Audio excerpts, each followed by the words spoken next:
For many families, children are a big reason why they first thought of homesteading. But once you are actually in the midst of everything, it's easy to neglect the most important blessing we've been given. Today, we will be talking about the different ages and how to involve your kids in the wonderful traditional skills you are developing. Welcome to Simply Living Homestead, where we empower homesteaders and preserve traditions. I'm your host, Amanda Carlin, and I help homesteading families bring peace and order to their lives. My friend, are you overwhelmed with all the tasks on your homestead? Do you wish for a mentor to guide you through the tough moments each day? Then you've come to the right place. Together, we will learn to organize our homestead, love our families well, and walk in the peace of God. If you're ready to get unstuck from the constant feeling of overwhelm, then join us each week as we explore practical advice, inspiring stories, and heartfelt encouragement to help you thrive. Let's grow a sustainable, meaningful life together, both in the home and on the homestead. If you're enjoying the podcast, I'd love if you'd take a moment to leave a review on Apple Podcasts. It really helps more homesteaders find us. And don't forget to join our newsletter for monthly farm updates, behind-the-scenes stories, and some of our favorite homestead recipes. Just head to simplylivingHomestead.com or click the link below to get signed up. Are you in Central Iowa? Are you looking for raw milk? Simply Living Homestead has open subscriptions for fresh raw milk here at the beginning of May. If you haven't already, I encourage you to get signed up for our wait list so that you will be notified as soon as openings are opening up. We're rolling some out every couple of weeks here until the cows have all given birth, and so click the link below to get signed up for our wait list for fresh raw milk. Welcome back to the homestead. Today we are going to be talking about the simple ways to get your children interested in traditional skills. Let's start by defining traditional skills. In this case, I am talking about anything that one can support your family either monetarily or just like I don't want to say emotionally, but like things that, you don't need the store, you don't need different things, and like the hand skills necessary to do a lot of those things. About a month ago or so, we talked about gardening and how only 1.6% of people in the United States actually knows how to grow their own food, which is a shockingly low number. And so traditional skills to me kind of encompasses, can you milk a cow or a goat or like some sort of animal and provide food for your family that way? Can you grow a garden? Can you take care of like trees or, fruit? Can you preserve something so that it'll stay over winter? And just the different things that you're doing around, taking care of the house, like just the skills needed to sustain a house and a family would also be things that I would be thinking of in that. And then when we're thinking about the homestead, if you as a mom or possibly a dad are listening to this, I am going to start by giving you two thoughts that have been passed to me both in my childhood and then as I am a young adult now. And the first one is by my father, Farmer Dan. He always told us growing up, give your children the freedom to fail. And he often said it to us in a self-directed way of, I give my children the freedom to fail. And the way that it worked in our family is that we knew that we had this, like, we were secure enough in talking to our parents about things, I would say for the most part, that we would like ask to do things, and know sometimes that we would get a no. But as we got older, like by the time we were like 12, 14, Dad would give us an opinion and then go, but what are you going to decide? And sometimes we would decide to do things that he hadn't advised us to do. And Sometimes it was okay. Sometimes we, had to work through some minor consequences, but sometimes the things that happened weren't great. Now, he'd never let us be in a position that, we were actually going to hurt ourselves or destroy our lives or anything. But that concept of giving your children the freedom to fail is very similar to the thought of do hard things carefully. Let your children do hard things. So that was the first one. The second one comes from John Ewing, and he said this at a homesteaders convention that we were at, that remember, this is your dream, not theirs. And the gist that he was kind of getting at with that was just, a lot of times us as parents want to, build this homestead and do all of the things. And we have to remember that it's our dream and not theirs. And if we are putting tasks on them before they're ready, or forcing them to do things that they absolutely resent, it is not going to build that work ethic, the skills that we are hoping that it's going to build. So as you work through some of these things, just keep those in mind.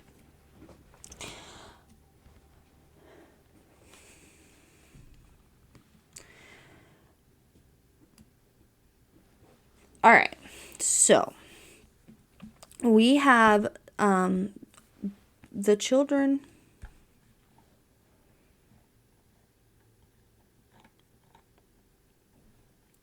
Okay, so I have our discussion today broken into 5 lists, and I'm going to see how far we get into this audio. I might have to break it into 2 parts, and you might have to come back next week. We will see how far we get. So our first section is ages 2 through 4, the toddlers, the little helpers. The things that they're going to be focusing on, that you're going to be focusing on for them, is exposure to new things, imitation, and sensory experiences. Small children really learn by touching and feeling and tasting and doing, and they still have this sense of oneness with mommy especially. They don't fully understand the difference between who they are as a person and who mommy is. They're kind of, in their brain, one person, which is why a lot of children get separation anxiety. So when you're dealing with this age, some different things, I'm going to just quick run through it, and we'll have a little discussion at the end. Hopefully we can move through these fairly quickly. Things that you can think about for your toddlers to work on, to try and teach some of these skills and just get them interested in the world. You can help them collect eggs. My little guy is 4. He can basically collect eggs by himself by this point. I wouldn't have trusted him at 3, but he absolutely can go into the chicken house and do it with me. Feed the chickens or the pets with small scoops. That's one of the things when we go out to do chores. He can feed all of the animals, actually. So by 4, he can, my son is pretty strong, but some of that comes from just being a farm kid. He can carry the bucket of feed and put it where the cows eat, and he can feed the chickens. Oftentimes I'll give him a smaller bucket to feed the chickens with, and then I do it. Water plants using a child-sized watering can. Milk play a cow or assist with the milking. Emerson just absolutely loves coming. I want to help milk the cow, mommy. And then he'll help me put the claw milker on, or sometimes he'll reach up and squeeze it. When we have children visitors on the farm, as long as they're brave enough to get beside this very large animal, they love squeezing the milk out of the udder. You just have to make sure that you're there. Cows are big animals. Watch the animals, learn their names and their sounds. That's something more of a 2-year-old kind of thing. But still, having that discussion and then talking to your kids, telling them all sorts of information that you know about it. As you're learning this information, tell it to your kids. It'll ingrain in their brains better than it does in ours a lot of times. And then they'll remember, well, mommy, you said that. Oh, yeah, I did. Okay, well, let's use that now. Play with toy tools or garden sets, things that are their size. They just absolutely love at this age. Sort eggs by color or size, or just simply put the eggs into the cartons. You kind of have to, open hands your eggs. We've had a lot of broken eggs, but he's learned that dropping eggs breaks, and just that cause and effect that you get to learn at that age. You can taste test fresh produce. Kids are more likely to try something if they've helped with it. We just were out. It is the very end of April, and morel mushrooms are in full force here in Iowa. And by full force, I mean we're starting to see them. And I happened to stumble across one yesterday. And I was like, I'm frying these up. And Emerson was helping me. And he's the whole process. I don't want to eat mushrooms, Mommy. I don't want to eat mushrooms. Well, when I had it all done, he was getting pretty hungry, and I held one out to him. I was like, you want a little bite? And I was kind of surprised. He took it. He ate a little bite, and he kind of looks at me. And then he, takes another bite, and then he takes it from my hand. I'll eat this. And I actually didn't realize he was going to like it, because, that doesn't happen all the time with my son. And he's very much toddler picky right now. And it was very funny. I had eaten far too many of them, completely honest. And he was devastated that I had eaten most of them. But, other things you can do is read Homestead themed books with animals or farm illustrations. You can even create your own books. That was something that I was told by our occupational therapist, that as we were getting ready to do a pretty big transition, she goes, create your own story and read it to him, and that'll help with transitions. Sing songs about farm life, Old MacDonald, but you could actually put your own animals into it. So when you're working with very small people, it sometimes feels like it can be a burden to have them around. But I've been told by some people that I look up to or have done this for a long time. If you don't start when they're really little, you start having a harder time by the time they hit 5, 7, 10 years old, because at the 2 to 4 year olds, because they're attached to you, they really want to be there with you. Okay, ages 5 through 7, we've got the early elementary age. These are curious explorers. They really are going to be looking for hands-on involvement, storytelling, identity building. So your 2 to 4 year olds, they don't really understand the separation between mommy and themselves, but by the time you're hitting 5, 7 years old, they absolutely understand that they're their own person. You're getting a lot more attitude. You're getting a lot more opinions. I can do it myself. And you're going to start getting that at the 4-year-old as they're aging from 4 to 5. So go ahead and trust them with some simple activities. Let them gather their eggs independently. Don't micromanage them. Tell them, you're going to gather eggs. I'm going to do this. You are going to do this. I expect it to be done. And then check up on them. Kind of going back on to that, it's your dream, not theirs. So you can't expect them to take full responsibility, especially at this age. But they want to please. 5 to 7 year olds, they absolutely do want to please, but they want to do it their way. And unless it's causing harm to an animal, the infrastructure, the products, something, if it's causing harm to the world around them, then, stop what they're doing. But if they're doing it just a little differently, it doesn't matter if they take 10 or 15 minutes longer than you would to do it, or, even an hour longer, as long as they're, kind of engaging with it. So let's run through the rest of this list. They can help plant seeds in a garden bed. And when I'm kind of reading these, read them more with that more independent thing. Some of these, your younger kids can do, but you're going to be really close beside them. Where by 5 to 7, you're going to hand them a little cup with seeds in it and go, this is how much I want you to space them. Or here's the template, plant them in the holes. All right, mix feed for animals with supervision. Make butter by shaking cream in a jar. I've heard that one. If you've got some wiggles that really got to get out, that's a good one. Help with baking simple items like cornbread or biscuits, and like kind of, really transitioning into here's the instructions. As they can start reading, doing that more and more independently. Give them the opportunity to name animals, make charts or journals to track them. How much did the calf drink? How much feed has it been consuming? When was it born? All sorts of stuff. They can label seed starts with little handmade signs, especially if they're learning how to write. That's a really great one. Participate in the morning chores, like as a chore buddy. Give them a job to do that it becomes their job. Create nature crafts. If you got time that you want to kind of spend just exploring the world and crafting, pressed flowers, leaf rubbings, that sort of stuff. And then they still love playing pretend. So play pretend homestead. Little brooms, aprons, wagons.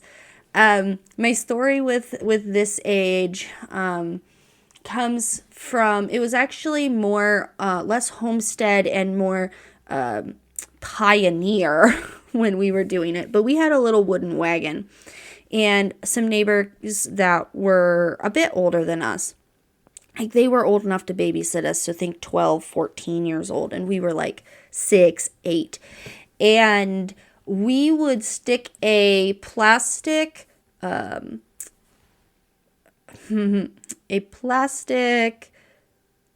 picnic table. There's the word I wanted. We would stick a plastic picnic table on top of this wooden wagon, and we would stuff it full of things, and we would pretend that we were on the Oregon Trail, and we would walk a really long driveway, and we would have to stop and gather food, and we'd have to stop and hunt for animals, and at the very end we'd have a picnic, and it was like a lot of fun to just like play pretend in that way.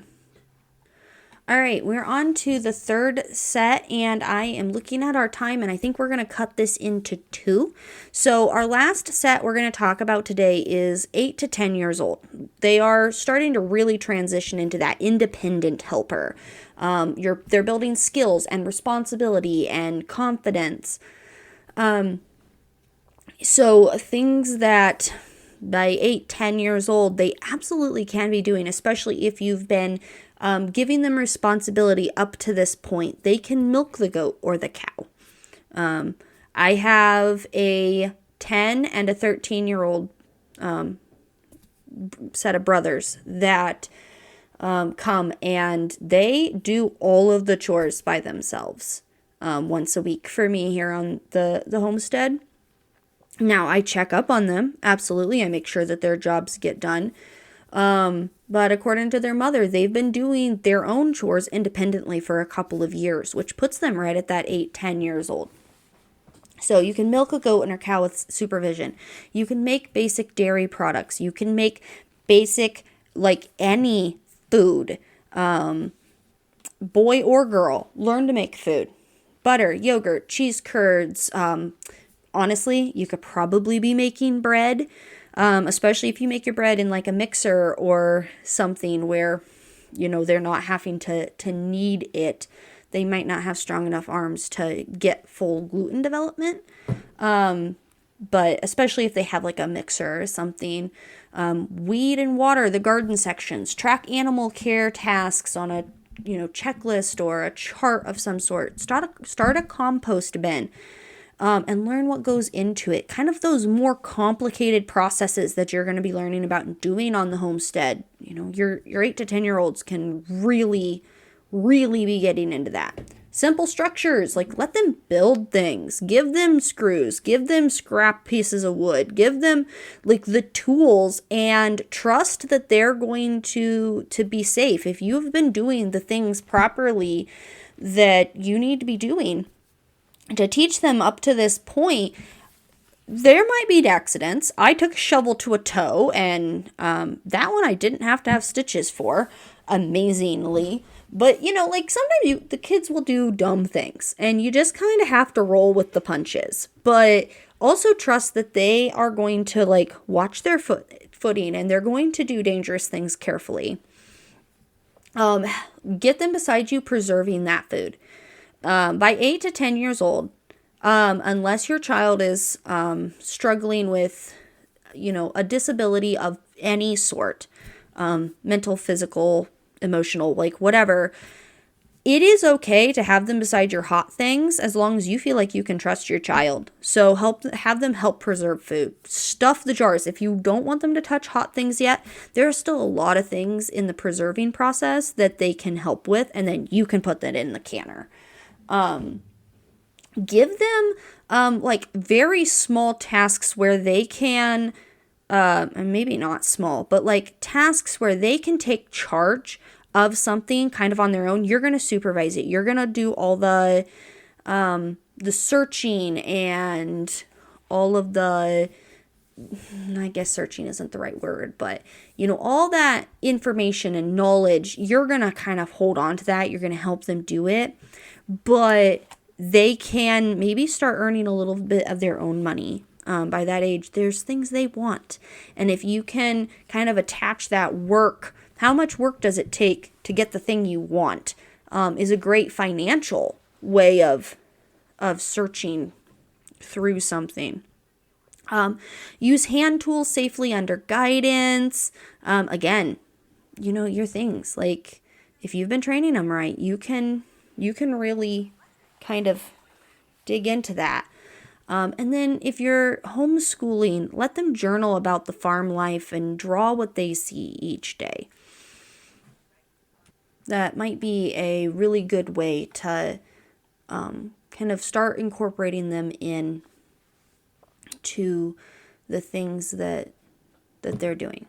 All right. As we wrap up, I want to remind you, raising children on a homestead isn't about perfection. It's about presence. It's about planting little seeds of wonder, grit, and joy in the hearts of your kids. One egg, one garden bed, one muddy chore at a time. Give them the freedom to fail, just like my dad reminded me. And don't forget, this might be your dream, but it can become their legacy when they're welcomed into it with love and patience. Next week, we are going to conclude this two-part. I am obviously running long here.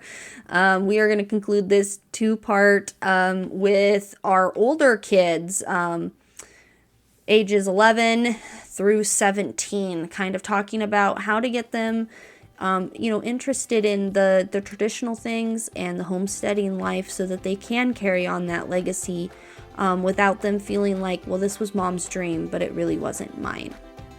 Until next time, let's keep raising up the next generation of homesteaders with muddy boots, flowery hands, and hearts full of purpose. We'll see you next time.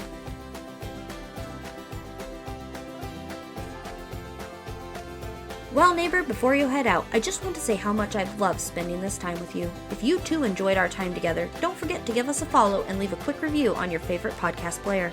It really helps more women like us find their way to a simpler, more joyful life. And hey, if you know someone who'd enjoy this episode, why not share it with them? Let's keep growing this circle of encouragement together. Oh, and don't forget to join my email list. I've got some free printables and weekly tips waiting for you to help you live a purposeful, balanced life, one rooted right in the heart and home. Thanks for being here, friend. You're doing a great job. I can't wait to chat again next week here at the Simply Living Homestead.